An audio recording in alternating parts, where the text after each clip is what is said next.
Hello everyone, आप सभी का स्वागत है ग्रोवी शुभम के साथ। आज हम आपके लिए फिर से IC30 एग्जाम के कुछ इंपॉर्टेंट क्वेश्चंस लेकर आए हैं। अगर आप भी लाइफ इंश्योरेंस एजेंट बनना चाहते हैं तो ये वीडियो आपके लिए है। आप हमारी इस वीडियो में लास्ट तक बने रहिए और देखते रहिए कुछ इंपॉर्टेंट क्वेश्चन की सीरीज जो हम आपके सामने प्रेजेंट कर रहेंगे। केवल जो क्वेश्चंस आपको मैं बता रही हूँ या आपको वीडियोस दे रही हूँ, केवल आपके कॉन्सेप्ट क्लियर करने के लिए ये वीडियोस बनाई जा रही है। तो देख रहे हैं, इनसे आपके जो टॉपिक्स हैं वो क्लियर होंगे, आपके जो कॉन्सेप्ट्स हैं वो क्लियर होंगे, तो उसी बेसिस पे आप अपने एग्जाम को क्लियर कर सकते हैं। कोई भी एग्जाम हो उसमें कोई भी सेम क्वेश्चंस नहीं आते। तो चलिए टाइम वेस्ट ना करते हुए अपनी वीडियो को स्टार्ट करते हैं। देखते हैं पहला क्वेश्चन हमारा क्या है। देखिए, फर्स्ट क्वेश्चन हमारा है, which of the following is not an element of financial planning. आपको बताना है इनमें से कौन सा एलिमेंट नहीं है फाइनेंशियल प्लानिंग का। फर्स्ट ऑप्शन में बोला है इन्वेस्टिंग। इन्वेस्टिंग तो हमारा देखिए फाइनेंशियल प्लानिंग का एलिमेंट है। इन्वेस्टिंग है तो फाइनेंशियल प्लानिंग होगी। इन रिस्क मैनेजमेंट हमारा फाइनेंशियल प्लानिंग का एलिमेंट है। Retirement planning, no. देखिए ये हमारे सब एलिमेंट है, तो ये हमारा आंसर नहीं है। तो देखिए gambling, D is the right answer of this question. इन्होंने बोला है नॉट एन एलिमेंट, कौन सा एलिमेंट नहीं है। तो आपको क्वेश्चन को बहुत ध्यान से पढ़ना है कि नॉट पूछा है या पूछा इज द एलिमेंट पूछा। अगर क्वेश्चन आपको पूछता कि इनमें से आपका फाइनेंशियल प्लानिंग का एलिमेंट कौन सा है, तो आपके तीनों आंसर्स ये हो सकते थे, लेकिन इन्होंने पूछा है नॉट एन एलिमेंट, तो इसके लिए आपका डी ऑप्शन है गैम्बलिंग। गैम्बलिंग का मीनिंग होता है जुआ, तो ये हमारा फाइनेंशियल प्लानिंग का एलिमेंट नहीं है। तो D is the right answer. चलिए नेक्स्ट क्वेश्चन की तरफ हम बढ़ते हैं। नेक्स्ट क्वेश्चन हमारा है, insurance is a dash product. Insurance कैसा प्रोडक्ट है, आपको बताना है किस तरह का प्रोडक्ट है। ए बोला है ट्रांजेक्शनल। देखिए ट्रांजेक्शन का मीनिंग होता है लेन देन संबंधी हमारा प्रोडक्ट है। बी ऑप्शन में बोला है वेल्थ एक्यूमुलेशन। सी ऑप्शन में बोला है कंटिजेंसी। देखिए कंटिजेंसी का मीनिंग होता है एक जो पॉलिसी जो प्रोटेक्ट करती है रिस्क के अगेंस्ट। डी ऑप्शन में बोला है आपका पेंशन। आपका इंश्योरेंस किस तरीके का प्रोडक्ट है। देखिए हमारा जो सही आंसर है वो हमारा सी है। ये इंश्योरेंस एक हमारा वो प्रोडक्ट है, एक वो पॉलिसी प्रोवाइड करता है जो हमें रिस्क के अगेंस्ट हमें वो प्रोटेक्ट करता है। तो C is the right answer of this question. Insurance is a contingency product. चलो नेक्स्ट क्वेश्चन हम देखते हैं। नेक्स्ट क्वेश्चन हमारा है, which of the following can not be considered as an investment parameter for an individual. आपको बताना है इनमें से कौन सा इन्वेस्टमेंट पैरामीटर, अगर किसी भी एक पर्टिकुलर पर्सन के लिए, किसी भी इंडिविजुअल के लिए, इनमें से कौन सा इन्वेस्टमेंट पैरामीटर नहीं हम कंसिडर करेंगे। कैन नॉट बोला है, कैन नॉट दैट मीन्स नहीं करेंगे। ए ऑप्शन में बोला है risk tolerance and time horizon, ये तो हम करेंगे। बी ऑप्शन में बोला है tax consideration and marketability. C option में बोला है mutuality and affordability. D option में बोला है डाइवर्सिफिकेशन एंड लिक्विडिटी। देखिए C option is the right answer, mutuality and affordability. इनमें से ये हमारा पैरामीटर नहीं है, एज अ इन्वेस्टमेंट पैरामीटर नहीं है किसी भी एक इंडिविजुअल के लिए। तो C is the right answer, mutuality and affordability. चलो नेक्स्ट क्वेश्चन हम देखते हैं, which of the following is not in phase of retirement. आपको बताना है इनमें से कौन सा फेजेस नहीं है रिटायरमेंट में। रिटायरमेंट का इनमें से कौन सा फेज नहीं है, नॉट इन।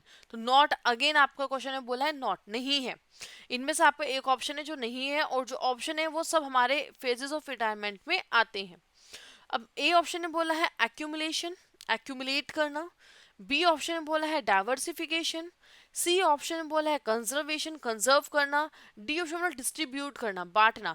देखिए बी हमारा जो रिटायरमेंट के जो फेज में जो हमारा फेज नहीं है रिटायरमेंट के केस में, वो हमारा बी है, diversification.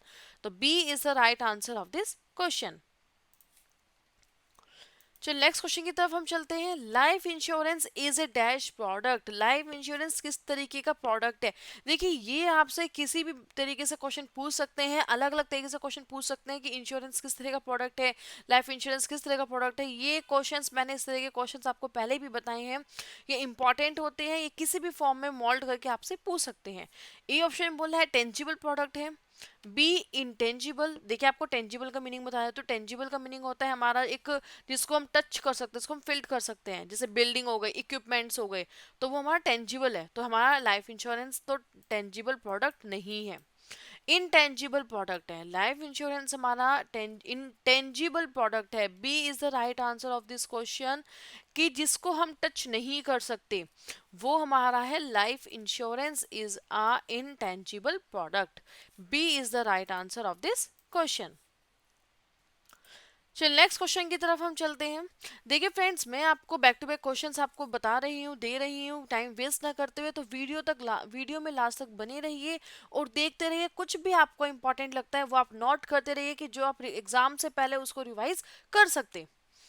Dash is a source of our productive earning capacity. आपको बताना है एक कौन सा इनमें से सोर्स है हमारी प्रोडक्टिव अर्निंग कैपेसिटी का, कौन सा हमारा सोर्स है। ए में बोला है human capital, B human life value, C good health, D body mass index. देखिए सिंपल सी बात है, जो हमारी प्रोडक्टिव अर्निंग जो कैपेसिटी है वो उसका सोर्स हमारी ह्यूमन कैपिटल है, ह्यूमन का मनी है, उसकी वेल्थ है। That means A is the right answer. Human capital is a source of our productive earning capacity. A is the right answer. चलिए नेक्स्ट क्वेश्चन की तरफ हम चलते हैं।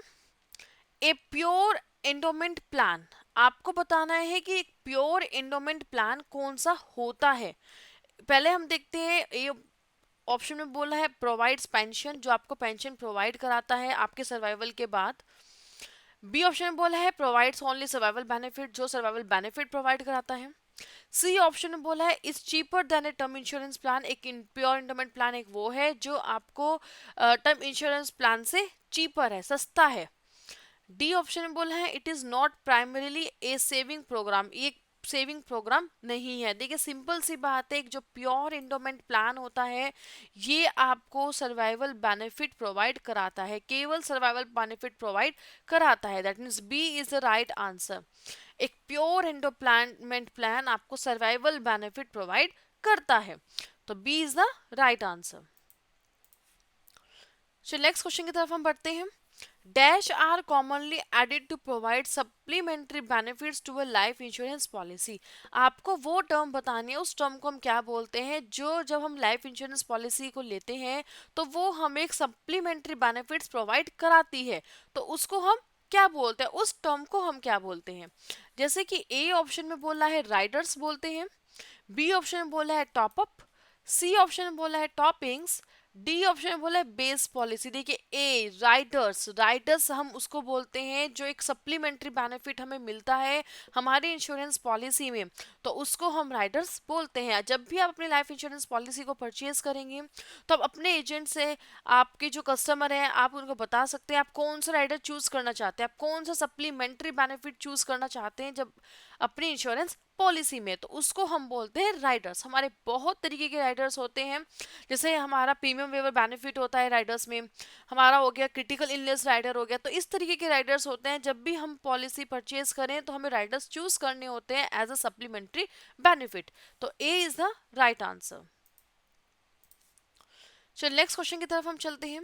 नेक्स्ट क्वेश्चन में बोला है which of the following is और आर फाइनेंशियल प्लानिंग एक्सरसाइज। आपको बताना है इन जो ऑप्शंस दिए हैं इनमें से कौन सा ऑप्शन है जो फाइनेंशियल प्लानिंग एक्सरसाइज है किसी भी इंडिविजुअल के लिए जो वो चाहता है। ए ऑप्शन में बोला है cash and investment planning, cash और इन्वेस्टमेंट प्लानिंग आपकी। बी ऑप्शन में बोला है tax and investment planning, tax भी और इन्वेस्टमेंट प्लानिंग भी है। Insurance and retirement planning, insurance और रिटायरमेंट प्लानिंग भी उसकी फाइनेंशियल प्लानिंग एक्सरसाइज आती है। डी ऑप्शन में बोला ऑल ऑफ द अबव, सारे ही ऑप्शन देखिए सही हैं। किसी भी इंडिविजुअल के लिए जो वो चाहता है उसके लिए जो फाइनेंशियल प्लानिंग एक्सरसाइज होती है वो सभी होती है, कैश भी और इन्वेस्टमेंट प्लानिंग भी, टैक्स प्लानिंग भी, इन्वेस्टमेंट प्लानिंग भी, इंश्योरेंस और रिटायरमेंट प्लानिंग भी। That means D is the right answer, all of the above. D is the right answer. किसी भी इंडिविजुअल के लिए जो फाइनेंशियल प्लानिंग एक्सरसाइज होती है वो हमारी ये सभी ऑप्शंस होते हैं। चलो नेक्स्ट हम देखते हैं। नेक्स्ट में बोला है dash can be differentiated but A dash can not. आपको बताना है इनमें से दो, आपको फिलअप्स दिए हैं, एक ऑप्शन में बताना है आपको जो डिफरेंशिएट हो सकता है और एक ऑप्शन में बताना है जो डिफरेंशिएट नहीं हो सकता है। तो आपको ये बताना है। ए ऑप्शन में बोला है कॉमोडिटी, प्रोडक्ट। बी ऑप्शन में बोला है market, sale. That mean market can be differentiate but sale can not. ये ऑप्शन हमारा नहीं है, बिल्कुल भी नहीं है। ए ऑप्शन में बोला कॉमोडिटी डिफरेंशिएट हो सकते हैं, प्रोडक्ट नहीं हो सकता डिफरेंशिएट, नहीं ये भी नहीं है। Sales market, no. हमारा सी ऑप्शन हमारा सही आंसर है। Product can be differentiated, product हम जो हमारा डिफरेंशिएट कर सकते हैं, अलग अलग तरह से हम डिफरेंशिएट कर सकते हैं प्रोडक्ट को। और कॉमोडिटी हमारी नहीं हो सकती। देखिए कॉमोडिटी का मीनिंग होता है यूजफुल और वैल्यूएबल थिंग, हमारी वो डिफरेंशिएट नहीं हो सकती। तो C is the right answer of this question. Product can be differentiated but a commodity can not be differentiated. देखिए प्रोडक्ट का मीनिंग आपको पता है, कोई भी थिंग, कोई भी मटेरियल। कॉमोडिटी का मीनिंग होता है एक वैल्यूएबल थिंग, वैल्यूएबल थिंग को हम बोलते हैं कॉमोडिटी। यूजफुल थिंग और valuable thing, this is the right answer. Friends, आपको जब भी क्वेश्चन अटेम्प्ट करना है उसका मीनिंग समझना है, केवल आपको मीनिंग समझ के अटेम्प्ट करना है। बहुत इजीली आप पेपर को सॉल्व कर सकते हैं, क्योंकि कोई भी same word same meaning match हो सकता है, कोई भी सेम सेंटेंस और सेम क्वेश्चन आपका मैच नहीं हो सकता है। तो C is the right answer. Channel को सब्सक्राइब करना मत भूलिए। अगर कोई भी क्वेरी है, कोई भी आपकी नीड है, कोई भी आप चाहते हैं इस चीज़ पर वीडियो बनाएं, तो हमें कमेंट करके ज़रूर बताएं। हम आपकी जो रिक्वायरमेंट है उसको पूरी करने की कोशिश करेंगे। तो आप चैनल के साथ बने रहिए, ऐसे ही हम आगे मोर अपडेट्स लाते रहेंगे। Thank you so much for this video.